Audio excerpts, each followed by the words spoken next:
Hello बच्चों, तो कैसे आप सभी। तो आज हम लोग सीखेंगे दर्पण और उसके प्रकार।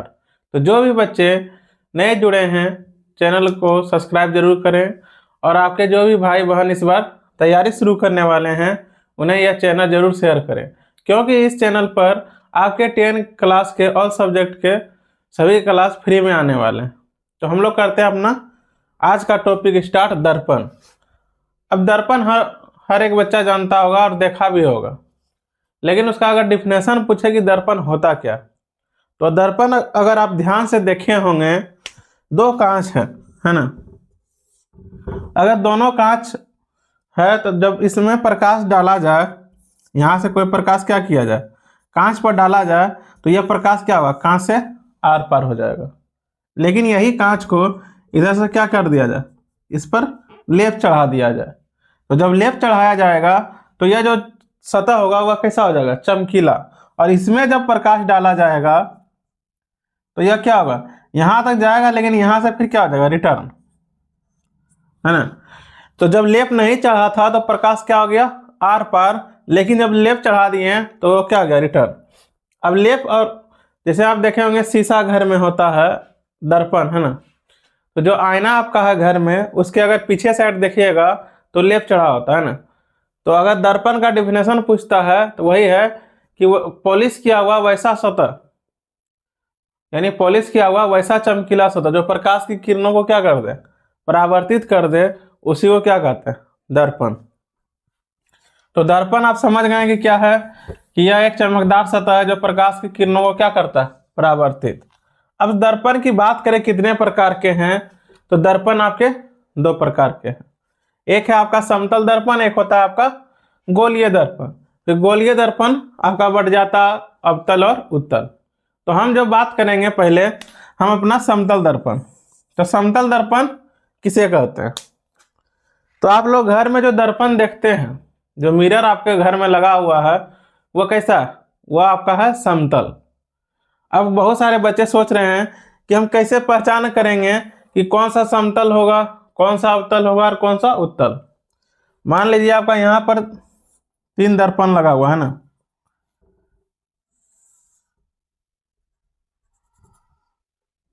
ये आपका 3 दर्पण, और सबके सामने कोई वस्तु यहाँ पर क्या खड़ा, एक वस्तु यहाँ हो गया।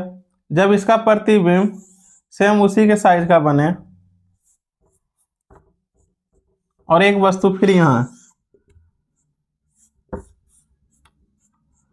फिर एक वस्तु इसका जो होगा यहाँ,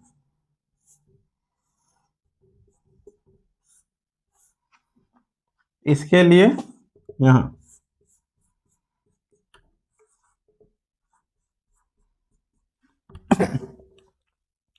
तो यहाँ 3 दर्पण है आपका, है ना।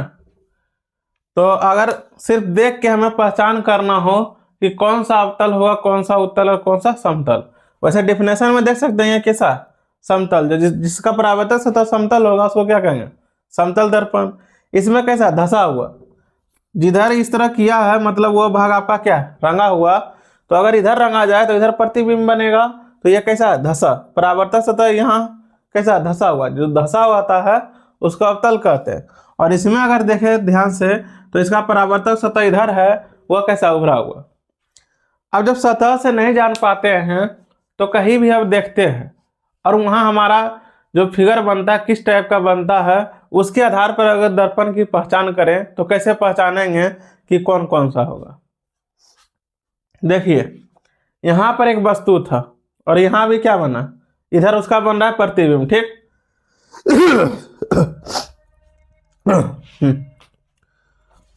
तो इधर आपका वस्तु है, इधर उसका प्रतिबिंब।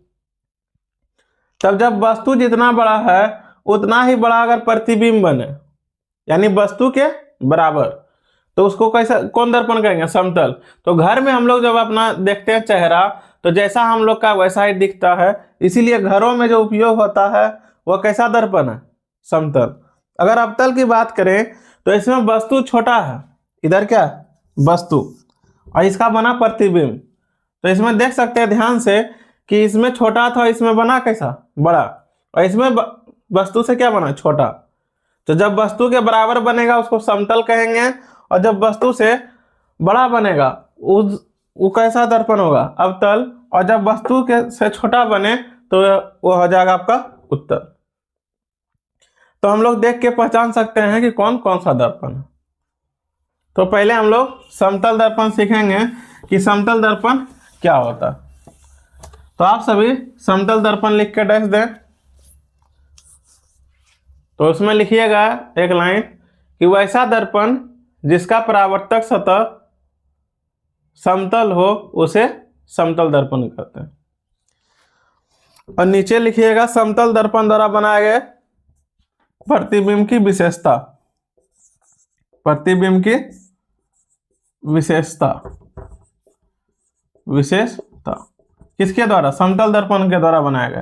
तो पहला होता है कि वस्तु की दूरी और प्रतिबिंब की दूरी बराबर होती है। जितना दूर पर वस्तु उतना दूरी पर प्रतिबिंब।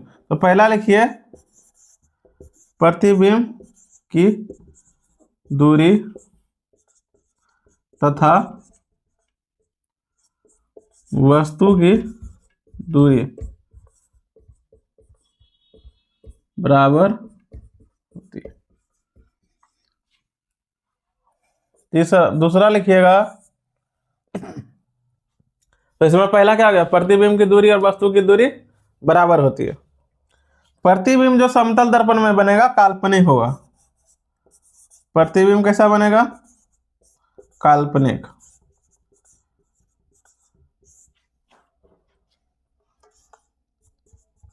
प्रतिबिंब कैसा होता है? काल्पनिक, या काल्पनिक प्रतिबिंब बनता है। तीसरा इसका जो है प्रतिबिंब वस्तु की तुलना में, या तो ऐसे लिखिए प्रतिबिंब पार्श्विक रूप से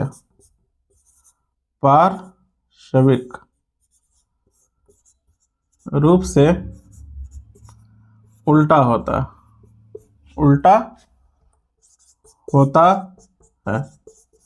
अब बहुत सारे बच्चे यहाँ कंफ्यूज होता है कि पार्श्विक रूप क्या होता है। जैसे मानिए ये आपका क्या समतल दर्पण, और यहाँ पर कोई वस्तु है ना, और इसका लेफ्ट हैंड इधर है और राइट हैंड इस साइड है। तो इसका जो उल्टा बनेगा तो हाथ पैर सब उसी तरह रहेगा, उसी तरह बना, लेकिन इसका लेफ्ट इधर चला जाएगा और राइट किधर चला जाएगा? इधर। तो देख सकते हैं इधर लेफ्ट था, इसका क्या बन गया? राइट, और इसका राइट था तो उधर क्या हो गया? लेफ्ट।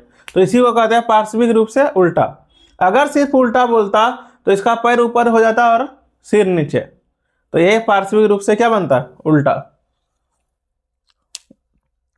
और इसमें एक पॉइंट और होता है, लिख लीजिएगा, कि किसी वस्तु को समतल दर्पण में पूरा देखने के लिए वस्तु की दूरी आधी होनी चाहिए। यानी जितना बड़ा वस्तु है उसका आधा दूर पर अगर वो रहेगा तो उसमें दर्पण में जो प्रतिबिंब बनेगा कैसा? सीधा।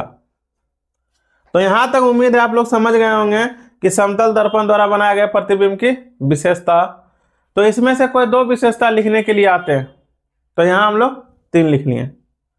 अब इसमें के कुछ नोट होते हैं वो लिख लीजिएगा।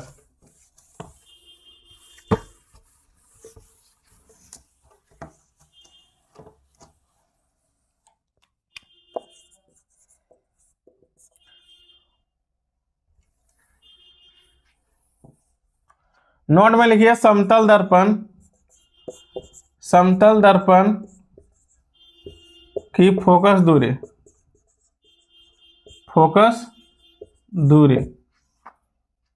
अनंत होती है। दूसरा नोट लिखिएगा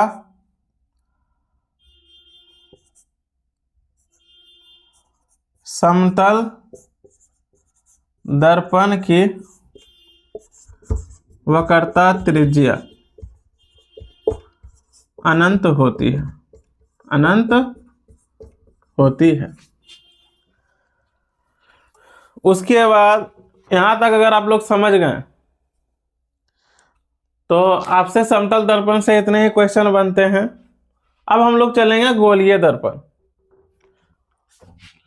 अब लोग जानेंगे गोलीय दर्पण और उसके प्रकार और उसके उपयोग।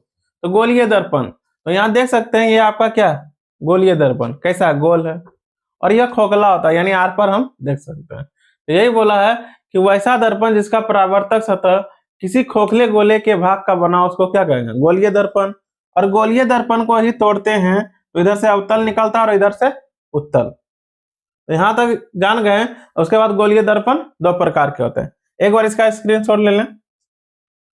अब आप लोग अवतल दर्पण लिख के डैश दे सकते हैं, वहां लिखिएगा कि वैसा दर्पण जिसका परावर्तक सतह धंसा हुआ हो उसे अवतल दर्पण कहते हैं। तो जो बच्चे नहीं लिख पा रहे होंगे वो वीडियो रोक के लिख सकते हैं। उसके नीचे लिखिएगा अवतल दर्पण के उपयोग, जो कि हर एक बार एग्जाम में यहाँ से बहुत क्वेश्चन आते हैं। तो उपयोग में इतने सारे हैं, हजामत बनाने में, चिकित्सा में, वाहनों में, यानी जिसमें प्रतिबिंब बना बड़ा बनेगा वहीं पर किसका प्रयोग होगा अवतल दर्पण। क्योंकि अब हजामत बनाना है तो वहां पर जो नाई का दुकान होता है वहां पर कैसा दर्पण लगाएगा अवतल, क्योंकि बड़ा बड़ा दिखेगा तो उसको हजामत यानी जो भी मोच दाढ़ी होगा उसका बनाने में क्या होगा आसानी। उसके बाद चिकित्सा में तो डॉक्टर जब नाक कान की जांच करेगा तो उसमें क्या कौन सा दर्पण का उपयोग करेगा अवतल, ताकि बड़ा बड़ा दिख सके। वाहनों के हेडलाइट, अब लाइट का अगर बात करें तो अवतल दर्पण जो होगा वो लाइट को फैलने नहीं देता। जैसे यहां देख सकते हैं यह आपका क्या अवतल दर्पण, इसका मुख अक्ष है, यहां से कोई प्रकाश चलेगा तो क्या हो रहा एक जगह पर सब मिल रहा। तो अवतल दर्पण जो होता वो वह प्रकाश को फैलने नहीं देता। और हम लोग किरण पुंज में पढ़े थे कि जब सभी प्रकाश किसी एक बिंदु पर आकर मिलता है तो उसको क्या कहते हैं अभी सारे। लेकिन उत्तल जो होता है इसका विपरीत काम करता है। जैसे यहां से है, यहां से प्रकाश चलेगी इधर फैल जाएगी।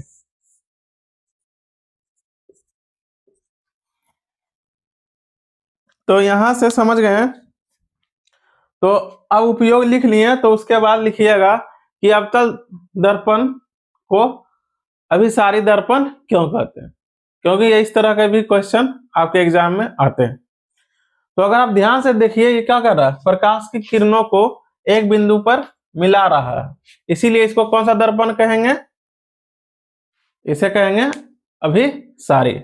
अगर उत्तल को बोले तो उत्तल क्या कर रहा है फैला रहा है। तो पहले आप अवतल का लिखिएगा, तो हम जो बोल रहे हैं लिख लीजिएगा। तो लिखिए अवतल दर्पण प्रकाश के किरणों को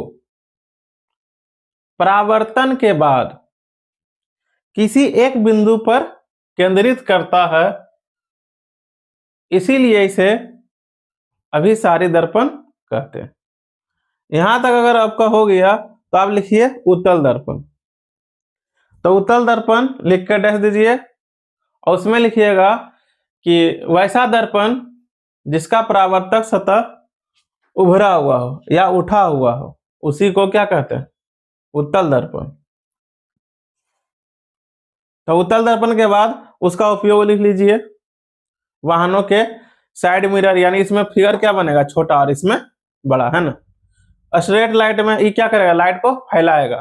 तो देखे होंगे कि जैसे कहीं गली है वहां पर क्या होता है एक खंबा गड़ा होता है और इसमें एक लाइट लगा होता है और इसके पीछे इस तरह का कुछ कांच का बना होता है। जब यहाँ जाता है तो प्रकाश को फैलाने का ये क्या करता है काम करता है, जिससे कि लाइट क्या हो चारों बगल फैल जाए और रास्ता में ज्यादा से ज्यादा दूर तक क्या हो लाइट हो सके। तो इसीलिए स्ट्रेट लाइट यानी गलियों में जो लाइट लगाए जाते हैं वहां पर किसका प्रयोग होगा उत्तल दर्पण। तो यहां तक हो गया। तो आप लोग एक नोट पॉइंट लीजिए लिखिएगा, अगर यहां तक हो गया हो तो वहां लिखिएगा कि उत्तल दर्पण की फोकस दूरी और वक्रता त्रिज्या धनात्मक होती है। और इसमें लिखेंगे अवतल वाला में कि अवतल दर्पण की फोकस दूरी और वक्रता त्रिज्या ऋणात्मक होती है। अगर बात उत्तल का करें तो इसका सब धनात्मक होता है सिर्फ वस्तु की दूरी को छोड़कर। अगर अवतल की बात करें तो इसका सब ऋणात्मक होता है ना। तो हम लोग चिन्ह परिपाटी में और अच्छे से जानेंगे कि अवतल उत्तल का जो चिन्ह होता है का धनात्मक होता है कौन सा ऋणात्मक। तो उम्मीद है आपको दर्पण में किसी भी तरह का डाउट नहीं होगा। तो यहाँ तक हमारा दर्पण का टॉपिक था जो कि हो गया खत्म। तो अगले क्लास में हम इससे आगे के टॉपिक को लेकर मिलेंगे।